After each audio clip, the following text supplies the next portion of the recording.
Welcome to our Sayali fashion designer channel आणि मी आहे सायली. तर तुम्हा सगळ्यांचं आपल्या आजच्या नवीन अशा छानशा व्हिडिओमध्ये मी मनापासून खूप खूप स्वागत करते. तर कसे आहात तुम्ही? नक्कीच मस्त आणि मजेत असणार आहात. आणि आज मी खरं तर तुमच्यासोबत खूप सुंदर अशी बाही डिझाईन शेअर करणार आहे. ऍक्च्युली होतं काय की ज्या वेळेस आपल्याला ब्लाउजला डिझाईन बनवायची असते बॅक पार्टला, तर अशा वेळेस तरी आपल्याला सुचतं. पण ज्या वेळेस आपल्याला बाहीला डिझाईन बनवायची असते तर अशा वेळेस बाही डिझाईन कशी बनवावी, ती ब्लाउजला छान दिसेल की नाही, ती आपल्याला सूट होईल की नाही, सो असे भरपूर सारे प्रश्न पडलेले असतात. सो त्यामुळे आज खरं तर मी तुम्हाला खूप छान अशी बाही डिझाईन सांगणार आहे. आणि त्या बाही डिझाईनमुळे नक्कीच आपल्या साडीला ब्लाउजला खूप सुंदर असं लुक येईल. तशी छानशी बाही डिझाईन तुम्ही नक्की ट्राय करून बघा. मी या बाही डिझाईनची तुम्हाला संपूर्ण कटिंग आणि स्टिचिंग अतिशय सावकाश स्टेप बाय स्टेप आणि खूप काही महत्त्वाच्या फिनिशिंगच्या टिप्स अँड ट्रिक्स सहित सांगणार आहे, जेणेकरून तुम्हाला आपला आजचा हा व्हिडिओ बघून अशी छान प्रॉपर परफेक्ट फिनिशिंग सहित बाही डिझाईन सहजच बनवता येईल. सो चला मग वेळ न घालवता आपण आपल्या आजच्या छानशा व्हिडिओला सुरुवात करूयात. आणि आपला आजचा हा व्हिडिओ तुम्ही स्किप न करता पूर्ण नक्की बघा, जेणेकरून तुम्हाला परफेक्ट प्रॉपर फिनिशिंग सहित अशी मस्त अशी बाही डिझाईन बनवता येईल. आणि ह्या ट्रेंडिंग बाही डिझाईनची आयडिया तुम्ही तुमच्या कस्टमरला सुद्धा नक्कीच देऊ शकता. सो चला मग आता आपण स्टार्ट करूयात. तर हे बघा, इथे तुम्ही बघू शकतात की हा आहे छान असा ब्लाउज पीस, मस्त असा कलरफुल आहे प्रिंटेड. आणि आता यावर जी काही आपण बाही डिझाईन बनवणार आहोत, तर त्यासाठी सगळ्यात आधी आपल्याला रेग्युलर बाही ज्या पद्धतीने आपण कटिंग करतो तशी करून घ्यायची आहे. आणि मग त्यानंतर त्यामध्ये काय काय चेंजेस करायचे तर हे मी पुढे तुम्हाला सांगेलच. सगळ्यात आधी याचं मेजरमेंट सांगते. तर बघा, ही जी काही बाही आहे तर इथे बाहीची घडी होती 8, 1 इंच कमी होते, तर ती टोटल 7 झालेली आहे. त्यानंतर तुमची बाही लांबी जेवढी असेल त्यामध्ये अर्धा इंच एक्स्ट्राचं मार्जिन ऍड करायचं. सो त्यामुळे इथे 5.5 इंच झालेलं आहे. 2.5 इंचची कॅप हाईट घेतलेली आहे. आणि ह्या पद्धतीने रेग्युलर जशी आपण बाही कटिंग करत असतो सेम त्याच पद्धतीने इथे मी पेपरवर बाहीची कटिंग करून घेतलेली आहे. त्यानंतर इथे किंचितसा शेप देऊन घेते जो थोडासा बाहेर निघालेला होता. आणि आता ही जी काही बाही आहे पेपर पॅटर्न केलेवर म्हणजे पेपरवर कटिंग केलेली बाही ठेवून आता आपण मेन जी काही डिझायनर बाही आहे तर त्याची मार्किंग, कटिंग, स्टिचिंग सगळंच करणार आहोत. ठीक आहे. सो चला मग आता आपण कटिंगला इथे सुरुवात करूयात. त्यासाठी आता सगळ्यात आधी जी काही मार्किंग आणि कटिंग आहे तर ती आपण अस्तरवर करणार आहोत. सो त्यासाठी मग मी इथे मॅचिंग अस्तर घेतलेला आहे. सो बघा, मग इथे मी 4 पदरी घडी केलेली आहे, कारण दोन्ही पण स्लीव्ज आपल्याला सोबतच इथे कटिंग करायचे आहेत. त्यानंतर इथून आपल्याला 3 इंचाला एक मार्किंग करून घ्यायची आहे, किंवा तुम्ही 3.5 ला सुद्धा करू शकता. तुम्हाला किती गॅप हवा आहे किंवा किती पफ वगैरे परफेक्ट हवा आहे त्यावरती डिपेंड आहे. सो इथे मी टोटल 3.5 इंचाला मार्किंग करून घेतली. त्यानंतर बरोबर ह्याच पॉइंटवर मॅच करत क्रॉसमध्ये आपल्याला इथे ही जी काही पेपरवर कटिंग केलेली बाही आहे तर ती इथे ठेवून घ्यायची आहे. सो बघा, ह्या पद्धतीने. आणि बघा, मग या पद्धतीने ठेवल्यावर आपल्याला आहे तशीच मार्किंग करायची. म्हणजे इथे खालच्या साईडला सुद्धा फक्त क्रॉसमध्ये ठेवलेली आहे, तर तो डिस्टन्स तुम्ही 3 इंच किंवा 3.5 इंच इथे घेऊ शकतात. आणि मग कडेकडेने सगळीच मार्किंग आहे तशीच करून घ्यायची आहे. ठीक आहे. सो बघा, मग मी इथे ही मार्किंग करून घेतली. ही स्टेप खूप इम्पॉर्टंट आहे खरं तर इथे. आणि आता पेपर पॅटर्न आपण सध्या साईडला ठेवूयात. वरच्या साईडला सुद्धा आपल्याला 2.5 किंवा 3 इंचावर एक मार्किंग करायची आहे. तर ते सुद्धा तुमच्यावर डिपेंड आहे, तुमच्याकडे किती कपडा अवेलेबल आहे वगैरे त्यानुसार. सो मग मी सुद्धा इथे आता वरच्या साईडने मार्किंग करून घेते. तर मी म्हटल्याप्रमाणे 2.5 इंचावर करून घेते. तुम्हाला जर 3 इंचावर करायची असेल तर तुम्ही करू शकतात. आता हा जो काही पॉइंट आहे वरती मार्क केलेला, तर तो आपल्याला खालच्या पॉइंटला मॅच करून घ्यायचा आहे. इथून सुद्धा मी 2 इंचाला मार्किंग करून घेतलेली आहे. आणि बघा, मग तो इथे आपल्याला या पद्धतीने मॅच करायचा आहे. आणि तो थोडासा खाली सुद्धा बरोबर जसा बाहीचा शेप आहे ना तसाच आतल्या साईडने किंचितसा तो जाणार आहे. बघा, इथून या पद्धतीने खाली. ठीक आहे. म्हणजे जो काही थोडासा बाहेर आलेला पार्ट आहे तर तो इथे आपल्याला आता कट करून घ्यायचा आहे. फायनल शेप आपला इथे या पद्धतीने मॅच होणार आहे. ठीक आहे. तर इथपर्यंत तर नक्कीच तुमच्या लक्षात आलेलं असेल. आधी आपण काय केलं, 3 किंवा 3.5 इंच डिस्टन्स घेऊन क्रॉसमध्ये बाही ठेवली आहे तशी मार्किंग केली. वरच्या साईडला 2.5 इंच घेतलेला आहे, तिथे तुम्ही 3 इंच सुद्धा इथे घेऊ शकतात. आणि मग तो कर ड्रॉ करून घेतला. त्यानंतर आता खालच्या साईडने सुद्धा आपल्याला एक मार्किंग करून घ्यायची आहे. सो ती सुद्धा आता आपण इथे करून घेऊयात. सो बघा, मग मी इथून ना 3 इंचाला एक मार्किंग करून घेते. तुम्ही 2.5ला पण करू शकतात किंवा 3, पावणे 3 इंचाला सुद्धा करू शकतात, कारण की थोडंसं स्टिचिंगमध्ये मार्जिन सुद्धा जाणार आहे. आणि ती जी काही मार्किंग आहे ना, तर तिथे आपल्याला ह्या पद्धतीने कर्व ड्रॉ करून घ्यायचा आहे. आता तो कर्व मी थोडासा डार्क करून घेते. ठीक आहे. सो बघा मग फायनली अशा पद्धतीने आपली इथे बाहीची ही मार्किंग झालेली आहे. सो आता आपण इथे कटिंग करायला सुरुवात करूयात. सो बघा मग कटिंग करताना कुठे मार्क म्हणजे कटिंग करायची आहे, कुठला पार्ट कट होणार आहे, कुठल्या मार्किंगवरून कटिंग करायची आहे, तर ते डिटेल मी तुम्हाला पुढे सांगते. तर बघा मग सगळ्यात आधी मी इथून कटिंगला सुरुवात करते. आधी जी काही स्ट्रेट लाईन होती त्यावरच कट केलेला आहे. जो काही आतल्या साईडचा कर्व आहे ना, तर तो मी नंतर करते. ठीक आहे. आणि वरून सुद्धा जो काही कर्व आपण ड्रॉ केला होता एक्झॅक्टली त्यावरच आपल्याला इथे कटिंग करून घ्यायची आहे. ठीक आहे. आता हे कटिंग झाल्यानंतर जो काही आपण वरच्या साईडला कर्व घेतला होता ना, त्यावर आपण कट करून घेऊयात. सो बघा मग फायनली अशा पद्धतीने आपले दोन्ही पण स्लीव्ज इथे कट झालेले आहे सोबतच. म्हणूनच मग मी इथे 4 पदरी घडी घातली होती, म्हणजे दोन्ही साईडच्या बाही सोबतच परफेक्ट आपल्याला कटिंग करता यावं यासाठी. आता ह्या जी काही बाही आहे तर ही आपण अस्तरवर कट केलेली आहे. आता ही बाही ठेवून आपल्याला मेन फॅब्रिक इथे कट करून घ्यायचं आहे. सो मग मी इथे मेन फॅब्रिक घेतलेला आहे. त्यावर तुमची बाही कशा पद्धतीने पुरते, कशा पद्धतीने ऍडजस्ट होते, त्या पद्धतीने आपल्याला इथे ती ठेवून घ्यायची आहे. सो बघा मग इथे या पद्धतीने ती अगदी परफेक्ट अशी बसत आहे. घडी फक्त व्यवस्थित एकावर एक घालून घ्यायची आहे. ठीक आहे. सो मग मी इथे ठेवलेली आहे. आणि आता काय करायचं आहे, सगळ्या साईडने बाहीच्या कडेकडेने साधारणतः 1/2 इंच एवढं म्हटलं तरी चालेल, म्हणजे एक्स्ट्राचं मार्जिन ठेवत आपल्याला खरं तर इथे कटिंग करून घ्यायचं आहे सगळ्याच पार्टला, जेणेकरून स्टिचिंग करणं आपल्याला इझी जावं यासाठी. स्टिच करताना तुम्हाला जर अजून एक्स्ट्रा मार्जिन लागत असेल तर मग तुम्ही अजून एक्स्ट्राचं मार्जिन ठेवत हे कट करू शकतात. बट मला एवढं मार्जिन सफिशियंट आहे. सो त्यामुळे मग मी या पद्धतीनेच इथे मार्जिन ठेवलेलं आहे. ठीक आहे. सो बघा मग फायनली आपण इथे अस्तर आणि मेन फॅब्रिक असं दोन्ही बाहींची कटिंग करून घेतलेली आहे. सो आता आपण ही कटिंग केलेली बाही स्टिच करायला सुरुवात करूयात.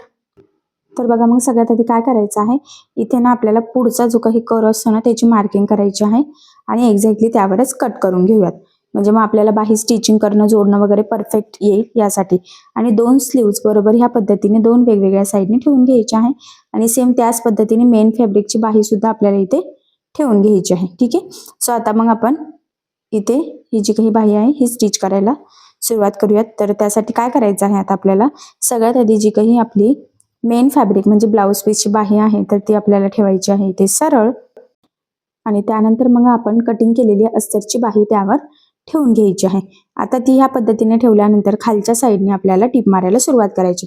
तर खालच्या साईडने साधारणतः 1/2 इंच असं एकसारखं मार्जिन ठेवत आपल्याला इथे टिप मारून घ्यायची आहे. मार्जिन अजिबात कमी जास्त होणार नाही याची सुद्धा आपल्याला काळजी घ्यायची आहे.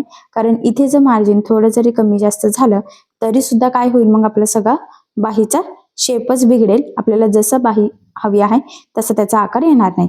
आणि जे काही एक्स्ट्राचं मेन फॅब्रिक म्हणजे ब्लाऊज पीसचं कपडा आहे तर तो कटिंग करून घ्यायचा आहे. त्यानंतर इथे आपल्याला कट्स मारायचे आहे छोटे छोटे, जेणेकरून ज्यावेळेस आपण ही बाही सरळ करू तर ती प्रॉपर परफेक्ट फिनिशिंग सहित सरळ व्हावी, त्यासाठी ही स्टेप मोस्ट इम्पॉर्टंट आहे. आणि बघा मग इथे कट्स मारल्यानंतर ह्या पद्धतीने बाही सरळ करायची आहे. जो काही शेप आहे त्यावर अगदी व्यवस्थित सेट करून घ्यायची आहे. आणि मग आता आपल्याला इथे द्यायची आहे दाबटीप. सो बघा मग आता इथे सुद्धा दाबटीप देताना आतला अस्तरचा कपडा वरती दिसणार नाही याची काळजी आपल्याला इथे घ्यायची आहे. कारण बऱ्याचदा काय होतं की तो कपडा वरती दिसतो आणि त्यामुळे सगळं फिनिशिंग लुक बिघडतं. तर तसं होऊ नये त्यासाठी अगदी व्यवस्थित सावकाश आणि सगळ्यात महत्त्वाचं म्हणजे काळजीपूर्वक इथे आपल्याला दाबटीप देऊन घ्यायची आहे. ठीक आहे. सो मी सुद्धा अगदी सावकाशपणे खरं तर इथे ही दाबटीप देऊन घेत आहे, कारण की यावर आपलं बाही डिझाईनचं लुक डिपेंड आहे.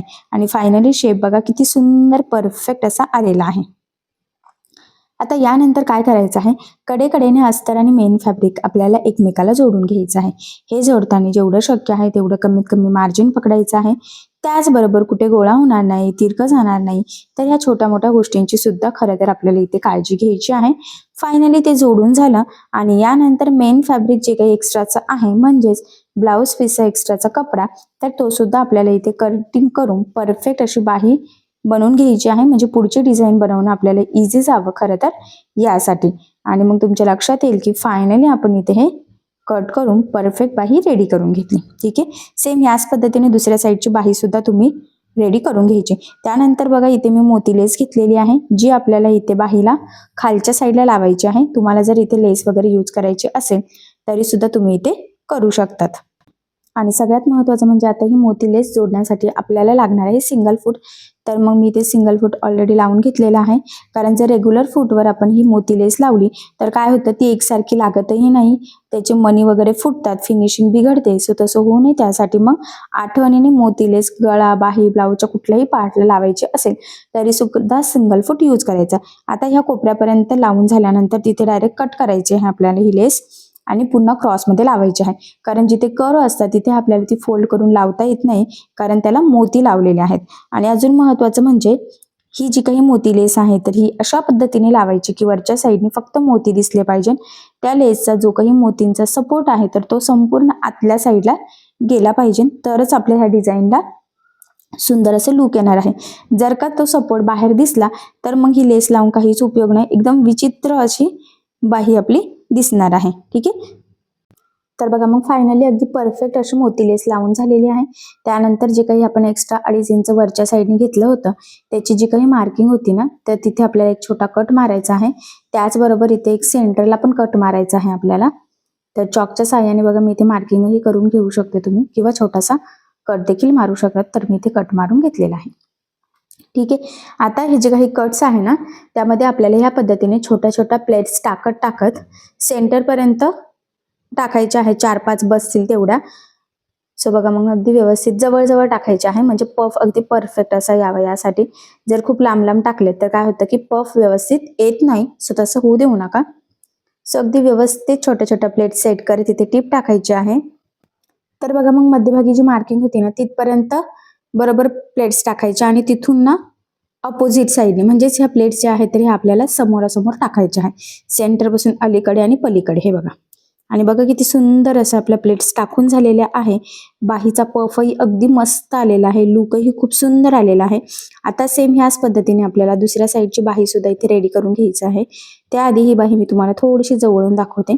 सो बघा मग किती छान प्रॉपर परफेक्ट फिनिशिंग सहित आपली ही बाही डिझाईन इथे रेडी झालेली आहे. पफ बघा सेंटर पासून बरोबर इकडे अपोजिट म्हणजे दोन्ही साईडने समोरासमोर प्लेट्स घेतलेल्या आहेत, त्यामुळे ते ही बाही अजूनच सुंदर दिसते.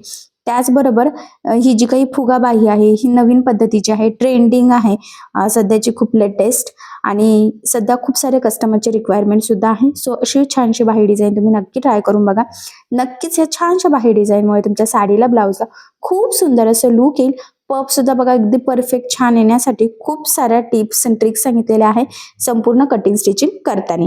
आणि आता मी अगदी सोप्या पद्धतीने संपूर्ण कटिंग स्टिचिंग सांगितलेली आहे. सेम ह्याच पद्धतीने तुम्ही दुसऱ्या साईडची बाही सुद्धा इथे स्टिच करायची आहे. कटिंग तर ती ऑलरेडी झालेली आहे. आणि फायनली आपल्या दोन्ही पण स्लीव्ज अगदी छान परफेक्ट एकसारख्या मस्त अशा पफ सहित रेडी सुद्धा झालेल्या आहे. बघितल्यावरच लक्षात येते किती सुंदर असा पफ आलेला आहे. आणि आता ही बाही ज्यावेळेस आपण ब्लाऊजला लावू तर नक्कीच ब्लाऊज खूप सुंदर दिसणार आहे. आणि ब्लाऊज असं बघण्यापेक्षा ज्यावेळेस आपण तो वेअर करू त्यावेळेस तो अजूनच मस्त दिसणार आहे. सो मग अशी छानशी बाही डिझाईन तुम्ही नक्की ट्राय करून बघा. आणि ती बाही कशी जोडायची, त्यानंतर ब्लाऊजला लुक कसं येतं, तर ते नेक्स्ट व्हिडिओमध्ये मी संपूर्ण कटिंग स्टिचिंग तुमच्यासोबत शेअर करेन. ठीक आहे. सो बघा मग फायनली खरं तर खूप छान प्रॉपर फिटिंग आणि फिनिशिंग सहित आपली ही डिझाईन तयार झालेली आहे. बघितल्यावरच लक्षात येते की फिनिशिंग किती सुंदर आलेली आहे. आणि सगळ्यात इम्पॉर्टंट म्हणजे मी तुम्हाला या डिझाईनची संपूर्ण कटिंग आणि स्टिचिंग अतिशय सावकाश स्टेप बाय स्टेप आणि खूप काही महत्त्वाच्या फिनिशिंगच्या टिप्स अँड ट्रिक्स सहित सांगितलेले आहे, जेणेकरून फक्त व्हिडिओ बघून तुम्हाला डिझाईन बनवणंच नाही तर ती प्रॉपर फिनिशिंग सहित कशी बनवावी तर हे देखील सहजच लक्षात यावं यासाठी. सो अशी छानशी डिझाईन तुम्ही नक्की ट्राय करून बघा. आणि जर यामध्ये तुम्हाला काही प्रॉब्लेम येत असेल तर मला कमेंट करून नक्कीच कळवा, मी तुमच्या प्रश्नाचे उत्तर देण्याचा नक्कीच प्रयत्न करेन. ठीक आहे. सो चला मग आता आपण आपला आजचा छानसा व्हिडिओ इथेच थांबूयात. आणि तुम्हाला आपला आजचा व्हिडिओ कसा वाटला हे मला कमेंट करून नक्की कळवा.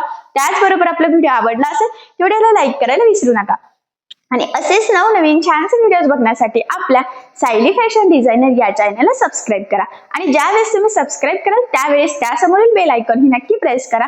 त्यामुळे काय होईल, जेव्हा मी नवीन व्हिडिओज टाकेल त्याचं नोटिफिकेशन तुम्हाला तुमच्या मोबाईलवर येईल. ठीक आहे. सो चला मग भेटूया पुन्हा नवीन अशा छानशा व्हिडिओमध्ये. तोपर्यंत टेक केअर, काळजी घ्या. आणि आपला आजचा व्हिडिओ शेवटपर्यंत पूर्ण बघितल्याबद्दल thank you so much. Bye bye.